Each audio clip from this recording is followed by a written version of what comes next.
there are three personal loans going on, which are close to 40 lakh rupees. Certain child education expenses, which I'm thinking are low because you need to build an emergency fund of close to 5 to 6 lakhs. Because,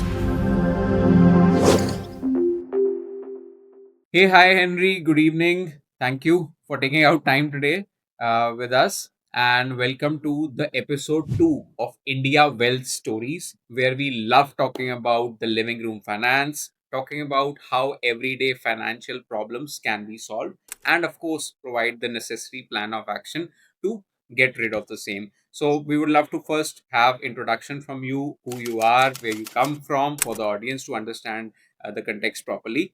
Hi, Pavit. Good evening. First of all, thanks for the warm welcome. Happy to be with you on this platform. I'm Henry. Currently, I work for Persistent Systems as a senior tech project manager. Nice. I'm currently based out of Andhra Pradesh, my hometown in Andhra Pradesh, Oh, in a, great. in a remote place called Podli. Right. Okay. That's pretty much about it. So I'm like married with one kid. So we are a family of three, and Okay. I think Nice. our conversation, So it's a will take work us to from that. home setup for you. Your company is allowing work from you home as of now. It's actually hybrid mode, so I visit office sometimes and I work from home most of the times. That's great. You're saving on rent at least by not living in a metro city or a tier one city. That's Yeah, great. yeah, that was a conscious decision actually. Good. So I think I would love to understand and for you to lay out that what specific problem statement or problem in financial decision making you would love to have some I would say advice or support from Nevo, and we would love then talking about the same. Sure. So Pavit, basically, I have taken a few loans in the recent past, or Okay. I should say, in the last 1 to 2 years, right? And now, me being at an age of 40, and I have a kid of 6 years old, and I have plan of taking a house, and obviously for the saving money for child education, etc. Correct. I want to look at how I can plan my future at least Mm-hmm. for the next 10 years so Okay. that I can do these things in line or along with clearing my existing loans. So Yeah. that's the main problem statement I want to bring onto the table. That's very well laid out because I think I have the few set of data points you shared with us. So we'll talk through that as well. But first and foremost, I think to work towards how we can help you solve for how to get rid of the loans earlier, or to work towards your, let's say, house plan, etc. We would love to understand your income from the family, like more like a family income, because you told that you're a family of three. So if you could share what is your per month family income.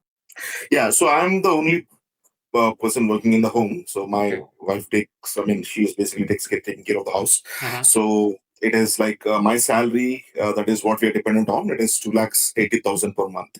Okay. So we have the number in front of us, which is 2,80,000 per month. And to understand where does this 2,80,000 per month goes throughout the month, because you Yeah. said you have a number of loans and then probably there will be expenses.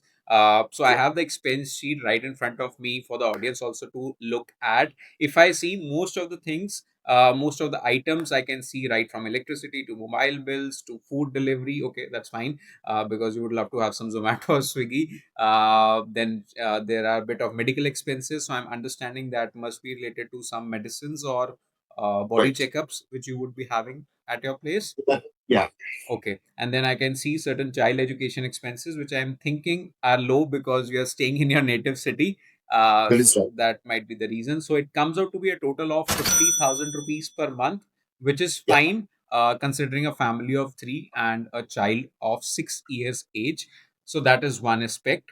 Now, if I go over to your EMIs, which you have shared with us, that is a bit surprising as well as alarming, which can see is there are three personal loans going on, which are close to 40 lakh rupees, and they are at very high rates of interest because they are like 15, 16%, and each has a certain EMI tag, and your total EMIs come out to be 1.3 lakh rupees per month. So if we add this part of EMIs and we add this part of expenses, it comes out to be 1.8 lakh rupees per month. So we're left with how much? 1 lakh rupees per month, and I'm definitely guessing there must be certain miscellaneous expenditures that come day in and day out as a part of your family expenditure. So I'm guessing 75 to 80,000 is roughly what you would have as cash or savings with you at the end of the month. So is that understanding correct? Uh, Yeah, that is correct. Like you said, there are miscellaneous experience expenses actually, right? So there are some renovation kind of stuff that I was telling you last time also. yeah. But yeah, so that assumption is correct. Something between 50 to 70K is what we keep having in hand sometimes. Henry, if you could also help the audience understand if there are certain savings you have in different financial instruments. It can be SIPs, it can be an emergency fund like an FD or something like a PPF. Uh, is there any particular savings? So we have a very small amount that goes to SIP, right? Okay, That is a very negligible amount, okay. So you which my started which my very wife recently, or you have been doing, but it is small. for the last few months actually, we should Okay, say, like last 2 3 months. okay. And we also do like a monthly 10,000 rupees for gold, Okay, where we are doing a gold policy, that's right? good. Yeah. Yeah, that is one thing that we are doing. Otherwise, it's all on cash. There is nothing. We haven't started FD yet. That is one thing that I planning to start. Okay, But yeah, okay. these are the two things. Yeah, because that's I think another surprising fact that we are not looking at an emergency fund. So probably that Correct. is something I'm taking into consideration. And I think I'll now come to your specific goal, which you just highlighted. That is number one is planning for your child education, who is currently 6 years old. Secondly is should you start taking another home loan EMI, considering the fact that you already have three EMIs running on your current salary. So, taking all this into consideration, while we were talking, our team of experts from NEVO who are SEBI registered and IRDRI certified as well to talk about how you should invest, to give you that necessary advice, and even talk about insurance. They have noted down the problem and they have just sent me across a very simple plan of action for Mhm. you. They have quickly done some maths and I'll quickly lay out it for you and would love to understand your questions on their behalf. So the number one thing I can see is priority one coming out is that you need to build an emergency fund of close to 5 to 6 lakhs, because if your Okay. expenses plus EMIs add up as we were seeing, right, it's 1.8 lakhs. So probably multiplied by 2 to 3 months makes up close to 5 to 6 lakhs, because something might happen in an unfortunate scenario. Probably you should have that amount with you. So that is something you can look up uh, in the upcoming 3 to 4 months to save that. Then second I can see is I think we forgot to talk about insurance. So I wanted to understand if there is a health insurance already you have privately, or it's sponsored by the company, so it's corporate health insurance. Yeah, I have a corporate health insurance from a health insurance standpoint. Okay. Private thing, I have a term life insurance, but term insurance, sorry. But yeah, health wise, it is just the corporate thing. Okay, so I think what they have laid out is if you don't have a private health insurance, because in corporate it's limited to generally 5 to 6 lakhs to support a That's right. family of three, and that too, you are above 35 and crossing 40s now, you would want to have a base cover of 10 lakhs top up with another 10 lakhs or so. So that is something should also be on your priority list. Then I think the plan of action is to first close your personal loans. So step by step, if I see, you would want to close the easiest loan first of all, which is getting, I think, done in next year, somewhat around the same time, March 2027. So first you would look at closing that, and as soon as you get done with that, probably use the same amount you're paying there in the other personal loan. So you accelerate your repayment because it's at 15 16%, so you accelerate that. Then the part which comes is yes, home is a priority, but if it can be delayed as of now, by first getting rid of the personal loan EMIs. So instead of going for a home loan EMI, we would request you, or I would say guide you, that you should get rid of the third personal loan as well. And if you see the overall steps, which is right in front of us as well, that if you see that all these loans, if they get over by 2028 H1, so 2028 H1 is the target which we are feeling would be the right time for you to get rid of all these loans. Then you will have ample amount of cash actually to redirect some part of it to your home loan. This way you'll save Right. a lot of interest as well, on your personal loans. This way you'll not be financially, I would say, burdened, that I have 5 EMIs going on. If I lose my job tomorrow, if something happens to me tomorrow, your family will should not be suffering, or you should not be suffering. So I think that is the plan of action which they have.